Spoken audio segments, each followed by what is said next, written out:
Assalamualaikum warahmatullahi wabarakatuh. Kali ini saya akan mempresentasikan tugas 1 Tuton MPDR 5302 mata kuliah Studi Komparatif Pendidikan Dasar di berbagai negara. Tetap bersama saya, Anissa Solikatin, NIM 501332433. Pada pertemuan kali ini kita akan membahas 3 artikel jurnal Sinta dengan topik isu sosial politik dan sosial budaya, pendidikan berwawasan multikultural, dan teknologi informasi dan komunikasi dalam pendidikan dasar, dan 1 artikel internasional Scopus tentang kajian literatur global. Artikel yang pertama tentang isu sosial budaya mengenai peran sekolah dasar dalam menjaga nilai-nilai budaya lokal.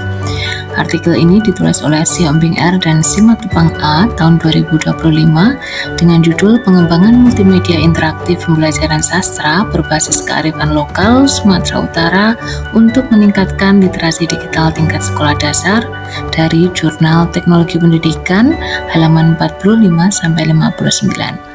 Artikel ini menyoroti pentingnya pengintegrasian kearifan lokal dalam pembelajaran sastra melalui media digital. Penulis mengembangkan multimedia interaktif berisi cerita rakyat, permainan bahasa, dan lagu daerah untuk meningkatkan literasi digital siswa sekolah dasar.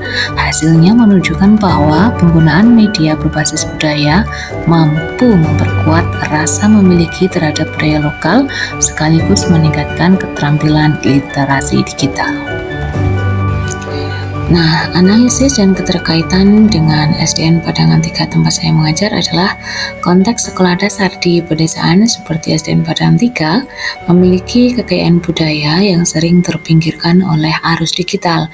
Artikel ini memberi inspirasi bahwa teknologi tidak harus menjauhkan anak dari tradisi, namun justru dapat menjadi wadah untuk menghidupkan kembali nilai-nilai lokal.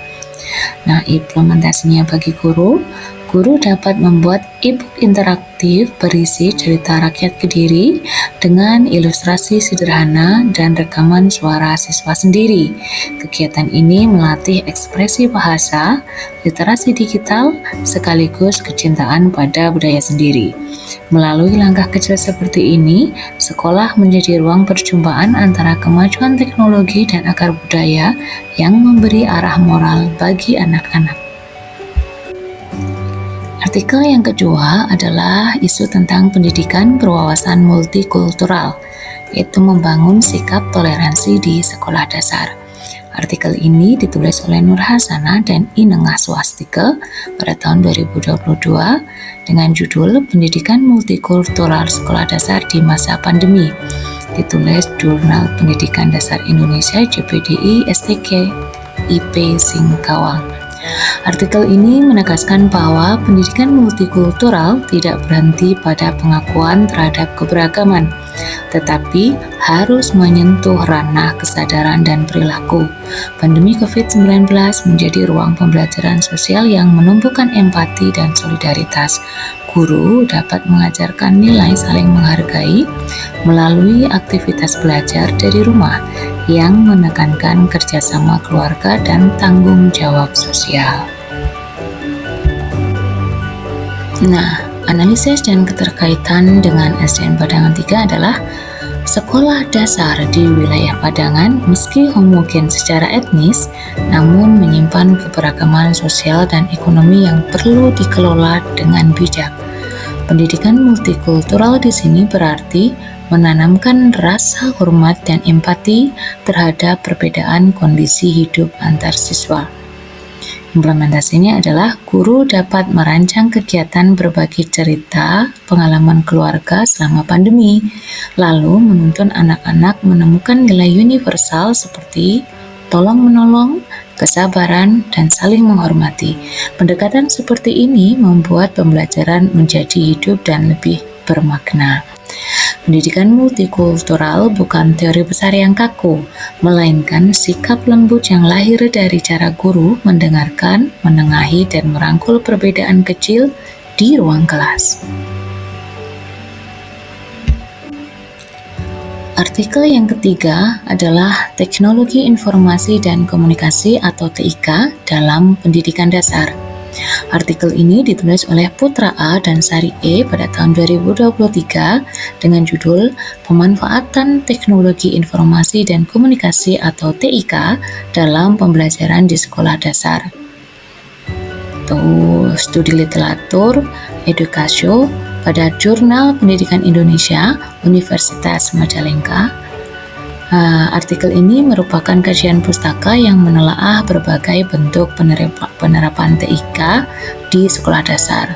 Hasil telaah menunjukkan bahwa TIK dapat meningkatkan keterlibatan siswa, memperkaya media pembelajaran, dan menumbuhkan literasi digital bila digunakan secara pedagogis. Tantangan yang paling sering muncul adalah keterbatasan perangkat, kompetensi guru, dan infrastruktur jaringan. Nah, analisis dan keterkaitan dengan SDN Padangan 3 bagi sekolah yang berada di daerah dengan keterbatasan jaringan seperti SDN Padangan 3, teknologi perlu dimaknai secara sederhana dan kontekstual. Guru dapat membuat video pembelajaran berbasis PowerPoint atau e-book yang dapat dijalankan secara offline. Prinsip utamanya adalah pemanfaatan teknologi untuk memudahkan pemahaman, bukan sekedar mengikuti tren digital. Pendekatan ini sejalan dengan semangat Merdeka Belajar bahwa inovasi tidak harus mahal, namun harus lebih bermakna. Dengan TIK sederhana, anak-anak di desa dapat belajar dengan cara yang lebih visual, aktif, dan menyenangkan tanpa kehilangan kedekatan dengan lingkungannya. Artikel yang terakhir adalah artikel internasional Scopus ICT dalam pembelajaran dasar sebagai kajian literatur global.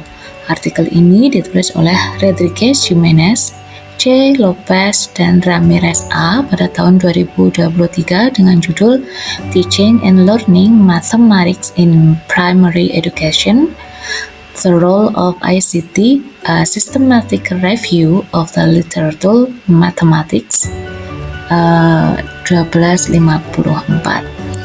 Artikel ini merupakan tinjauan sistematis terhadap berbagai penelitian internasional tentang peran ICT dalam pembelajaran matematika di sekolah dasar.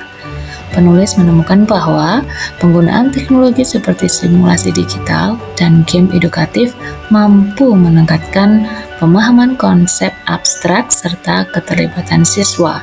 Namun, hasil belajar tidak meningkat hanya karena adanya teknologi. Keberhasilan bergantung pada kemampuan guru dalam merancang integrasi teknologi yang sesuai dengan konteks dan kurikulum. Nah, apa keterkaitannya dengan SDN Padangan 3? Temuan ini sangat relevan bagi sekolah dasar di Indonesia. Guru di SDN Padangan 3 dapat memulai dengan proyek kecil, misalnya membuat media numerasi digital sederhana bertema kegiatan pasar atau pertanian yang dekat dengan kehidupan anak. Dengan pendekatan seperti ini, teknologi menjadi sarana memperjelas pengalaman nyata, bukan menggantikannya. ICT di sekolah dasar seharusnya bukan sekedar alat bantu, tetapi jembatan yang mempertemukan logika dengan imajinasi antara dunia digital dan kehidupan sehari-hari siswa. Nah, teman mahasiswa dan pendidik yang budiman, sudah saatnya pendidik memaknai sekolah dasar sebagai ekosistem pembelajaran yang menyatukan budaya, teknologi, dan kemanusiaan. Ketiganya bukan unsur yang saling meniadakan, tetapi saling melengkapi.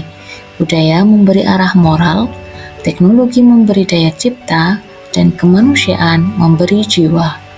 Dari sinilah lahir generasi yang cerdas secara digital, namun berakar pada nilai lokal dan berjiwa Indonesia.